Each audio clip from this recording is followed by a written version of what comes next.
ప్రతి ఒక్కళ్ళు కూడా ఆ రోజున రజబెల్లి గారిని, మా నాన్నగారిని, లేదా బోడిపూడి వెంకటేశ్వరరావు గారిని, లేదా ఇతర పెద్దలందరినీ కూడా ఒక శాంతియుత కమిటీ అని ఏర్పాటు చేసి ఆ పెద్దలు ఈ పెద్దలందరి దగ్గరికి వెళ్ళి మన ఖమ్మాన్ని మనం సంరక్షించుకోవాలి, సురక్షితంగా ఉంచుకోవాలి. కాబట్టి ఆ జాడ్యం మన ఖమ్మానికి తీసుకురాకూడదు అని చెప్పి ప్రతి వీధి వెళ్ళి తిరిగి చెప్పడం జరిగింది. ఎప్పుడు కూడా ఖమ్మంలో ఆ రకమైన వాతావరణం అనేది తీసుకురాలే. అందుకనే మనం బైసా కాలేదు, లేదా మెదక్ కాలేదు, లేకపోతే మనం ఇంకో ప్రాంతం కూడా కాలేదు.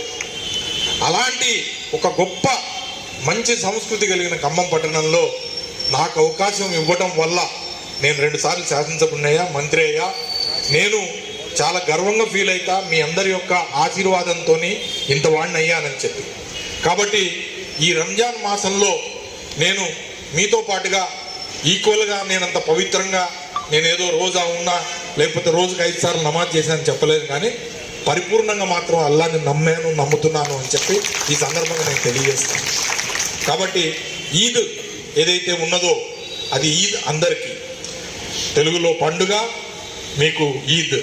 ఆ పండుగ సందర్భంగా అందరూ సుఖంతో ఉండాలి, సంతోషంతో ఉండాలని కోరుకునేవాడిని. నేను ఏ ఒక్కళ్ళకు కూడా బాధ కల్పించాలని చెప్పి కోరుకునేవాడిని కాదు.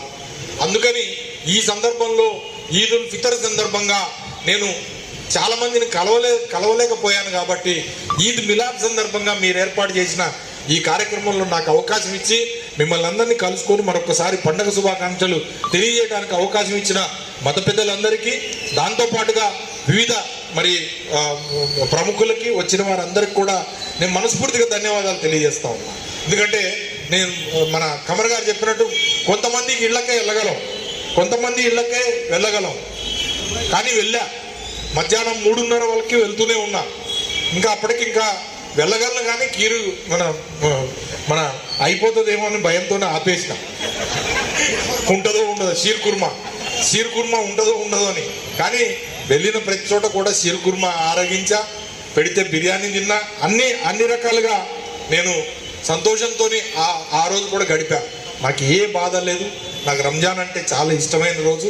కాబట్టి మరొక్కసారి మా సోదరులందరికీ కూడా మళ్ళీ తెలియజేసేది, ఖమ్మం సోదరి మండలికి, హిందువులు, ముస్లింలు, క్రైస్తవులు మనం అందరం కూడా ఐకమత్యంగా ఉండాల్సిన అవసరం ఉంది. మనం అందరం కూడా ఐకమత్యంగానే ఉందాం.